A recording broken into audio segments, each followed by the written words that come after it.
ZEE5 ಇರುವಾಗ ನೀವು ನಿಮ್ಮ ನೆಚ್ಚಿನ ಶೋಗಳನ್ನ ಎಂದಿಗೂ ಮಿಸ್ ಮಾಡಿಕೊಳ್ಳುವುದಿಲ್ಲ. ಅದು ಸಂಪೂರ್ಣ ಉಚಿತವಾಗಿ. ವಿಷಯ ಏನು ಅಂತ ನಾನು ಹೇಳ್ತೀನಿ. ಅದಕ್ಕೆ ಬೇಡ. ಬೇಡವಾ? ಯಾಕೆ? ನಿನ್ನ ಬಣ್ಣ ಬಯಲಾಗುತ್ತೆ ಅಂತನಾ? ಅಷ್ಟಕ್ಕೂ ಇವಳಿಗೆ ಗೊತ್ತಿರೋ ವಿಷಯ ನನಗೆ ಗೊತ್ತಿಲ್ಲದೆ ಇರೋಕ್ಕೆ ಹೇಗೆ ಸಾಧ್ಯ? ಏ ಪೂರ್ಣಿ, ಏನಿದೆಲ್ಲ? ನನ್ನ ಗಂಡನ್ನು ದೂರ ಮಾಡ್ಬೇಕು ಅನ್ಕೊಂಡಿದ್ಯಾ? ಇಲ್ಲ ದೀಪಿಕಾ, ನೀವಿಬ್ಬರು ದೂರ ಆಗೋದು ನನಗಿಷ್ಟ ಇಲ್ಲ ಅಂತ ಹೇಳ್ತಿದ್ದೀನಿ. ಆ ಗಿಫ್ಟ್ಗಳು ಬೊಕ್ಕೆಗಳು ಎಲ್ಲ ಬರ್ತಿದ್ದು ಅಭಿಗಲ್ಲ, ನನಗೆ.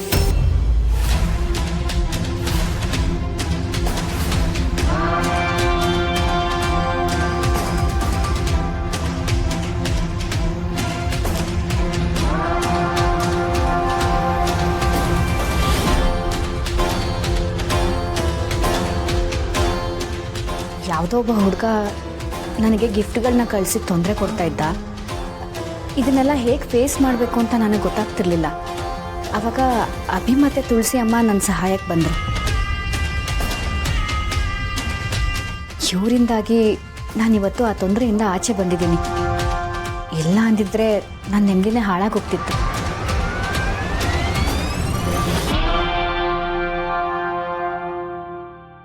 ಅಭಿ ಚಿನ್ನದಂತವನು. ಅವನ ಮೇಲೆ ಅನುಮಾನ ಪಟ್ಟು ದೂರ ಮಾಡ್ಕೋಬೇಡ. ಅವನು ನಿನ್ನ ಪ್ರಾಣಕ್ಕಿಂತ ಹೆಚ್ಚಾಗಿ ಪ್ರೀತಿಸ್ತಿದ್ದಾನೆ. ಈ ವಿಷಯ ಗೊತ್ತಾಗಿ ನನಗೆ ಅವಮಾನ ಆಗ್ಬೋದು ಅಂತ ಈ ವಿಷಯನ ನಿನ್ನಿಂದ ಮುಚ್ಚಿಟ್ಟಿದ್ದಾನೆ ಅಷ್ಟೆ. ಅಭಿ ಯಾವತ್ತಿಗೂ ನಿನಗೆ ಮೋಸ ಮಾಡಲ್ಲ. ಅವನ ಮನಸ್ಸಲ್ಲಿ ನೀನು ಬಿಟ್ಟರೆ ಬೇರೆ ಯಾರೂ ಇಲ್ಲ.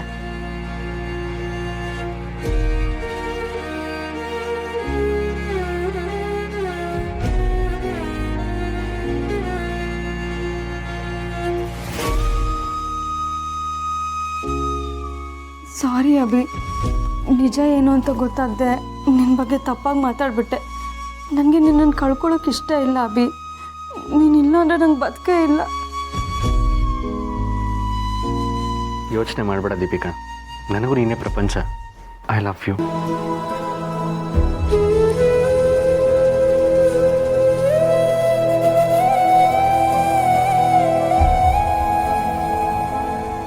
ಅಮ್ಮ, ನಾನು ಹೇಳಿದ್ರಲ್ಲಿ ಏನಾದರೂ ತಪ್ಪಿತ್ತಾ? ಅದಕ್ಕೆ ಅಂದರೆ ತಾಯಿ ಸಮಾನ ಅಂತಾರೆ. ಆ ಮಾತನ್ನು ನೀನು ಸಾಬೀತು ಮಾಡಿಬಿಟ್ಟೆ.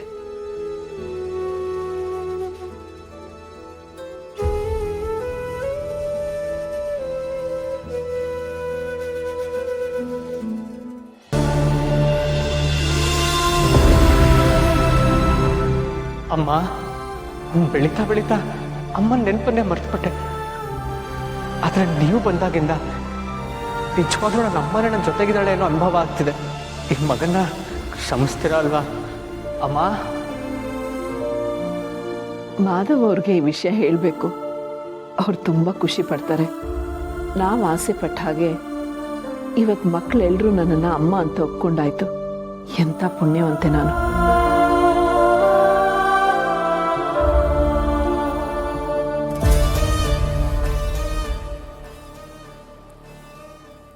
ನೀನು ಯಾಕೆ ಬಂದೆ ಇಲ್ಲಿಗೆ?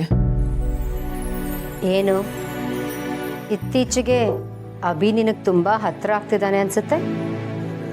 ನನ್ನ ವಿಷಯ ಅವನಿಗೆ ಹೇಳೋಕ್ಕೆ ಅಂತ ಅವನಿಗೆ ಬ್ರೈನ್ ವಾಶ್ ಮಾಡ್ತಾ ಇದೆಯಾ? ಅಂಥ ಕೆಲಸ ಎಲ್ಲ ಮಾಡೋದು ನಿನ್ನಂಥವ್ರು ಶಾರ್ವರಿ. ನೀನು ಹೇಳಿದ್ರಲ್ಲಿ ಒಂದು ಮಾತಂತೂ ಸತ್ಯ. ಅಭಿ ನನಗೆ ಹತ್ತಿರ ಆಗ್ತಾ ಇದ್ದಾನೆ. ಆಗ್ತಿದ್ದಾನೆ ಏನು ಬಂತು, ಆಗಿದ್ದಾನೆ. ನಾನಿವತ್ತು ತುಂಬ ಖುಷಿಯಾಗಿದ್ದೀನಿ. ನನ್ನ ಖುಷಿ ನೋಡೋದಕ್ಕೆ ನಿಂಗೆ ತುಂಬ ಕಷ್ಟ ಆಗ್ತಾ ಇರಬೇಕಲ್ವಾ? ಕಷ್ಟ ಕೊಡೋಕೆ ಅಂತಲೇ ಈ ಮನೆಗೆ ಬಂದಿರೋಳು ನಾನು. ಅಂಥದ್ರಲ್ಲಿ ನನಗೆ ಕಷ್ಟ ಆಗತ್ತಾ? ನೀನು ನನ್ನನ್ನು ಮೆಂಟಲಿ ವೀಕ್ ಮಾಡಬೇಕು ಅನ್ಕೋತಿದ್ಯಾ? ಆದರೆ ಇದಕ್ಕೆಲ್ಲ ಸೋತು ಸೊರ್ಗೋಳಲ್ಲ ನಾನು. ಸತ್ಯನ ಮನಸ್ಸಿನಲ್ಲೇ ಮುಚ್ಚಿಟ್ಕೊಂಡು ಸಂಕಟ ಅನುಭವಿಸ್ತಿರೋಳು ನೀನು. ನನ್ನ ಬಗ್ಗೆ ಇವತ್ತಿನವರೆಗೂ ಈ ಮನೆಯವ್ರಿಗೆ ಒಂದೇ ಒಂದು ವಿಷಯನೂ ನಿನಗೆ ಹೇಳೋಕ್ಕಾಗಲಿಲ್ಲ. ಅದರಲ್ಲೇ ಗೊತ್ತಾಗುತ್ತೆ ನಾನು ಎಷ್ಟು ಸ್ಟ್ರಾಂಗ್ ಇದ್ದೀನಿ ಅಂತ.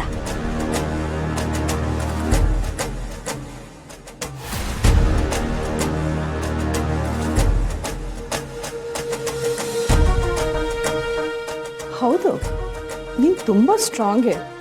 ನೀನು ಬಂಡತನ ಒಪ್ಕೋಬೇಕಾದ್ದೆ. ಹಾಗಂತ ನೀನು ಮೀರ್ಸೋರು ಯಾರೂ ಇಲ್ಲ ಅಂತ ಅನ್ಕೊಳ್ಳೋದು ನೀನು ದಡ್ತನ.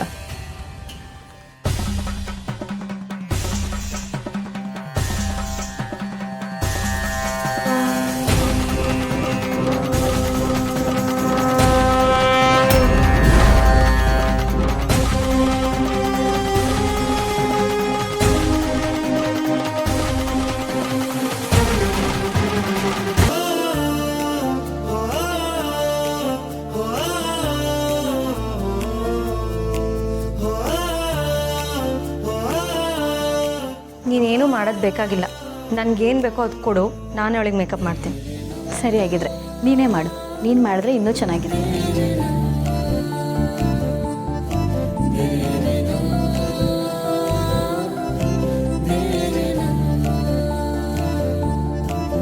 ಆಹಾ, ಮದುವೆ ಹೆಣ್ಣು ರೆಡಿ ಆಗ್ತಿದ್ದಾಳಾ?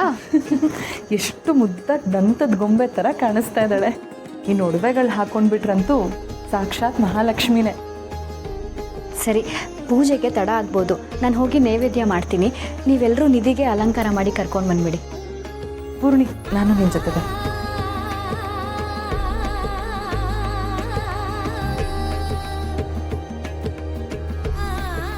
ನಮ್ಮ ಆಸ್ತಿ ಅಂತಸ್ತಿಗೆ ತಕ್ಕ ಹಾಗೆ ಇಲ್ದಿದ್ರು ಶ್ರೀಮಂತರ ಮನೆ ಮದುವೆ ವೈಭೋಗ ನೋಡೋಕ್ಕೆ ತುಂಬ ಜನ ಬರ್ತಾ ಇರ್ತಾರೆ ನಿಧಿ. ಯಾವುದಕ್ಕೂ ನೀನು ಮದುವೆಗೆ ಅಂತ ತೊಗೊಂಡಿರೋ ಒಡವೆಗಳು ಹುಷಾರು. ಇಲ್ಲಿ ದುಡ್ಡಿನ ಅವಶ್ಯಕತೆ ಇರೋರು ಯಾರಾದರೂ ಅದನ್ನು ಕದಿಬೋದು. ಬಡತನ ಇರೋ ಕೆಲವ್ರಿಗೆ ಬಂಡತನನೂ ಇರುತ್ತೆ. ಇಲ್ಲ ದೀಪಿಕಾ, ಇವತ್ತು ಮನೆಯವ್ರು ಮಾತ್ರ ಇರ್ತೀವಿ, ಹೊರಗಿನವ್ರು ಯಾರು ಬರ್ತಾನೆ ಇಲ್ವಲ್ಲ. ಮನೆಯವ್ರು ಅಷ್ಟೇ ಇರ್ಬೇಕಾದ್ರೆ ಕಳ್ತನ ಎಲ್ಲ ಹೇಗಾಗುತ್ತೆ?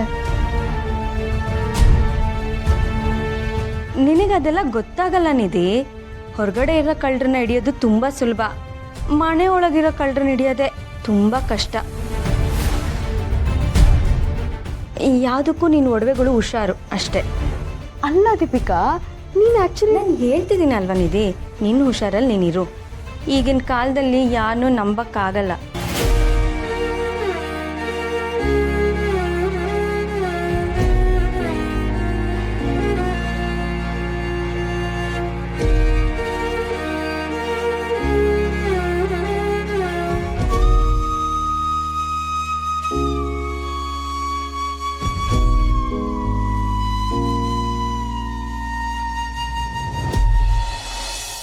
ZEE5 ಆಪ್ ಡೌನ್ಲೋಡ್ ಮಾಡಿ ಎಲ್ಲಾ ಸಂಚಿಕೆಗಳನ್ನು ಸಂಪೂರ್ಣ ಉಚಿತವಾಗಿ ನೋಡಿ.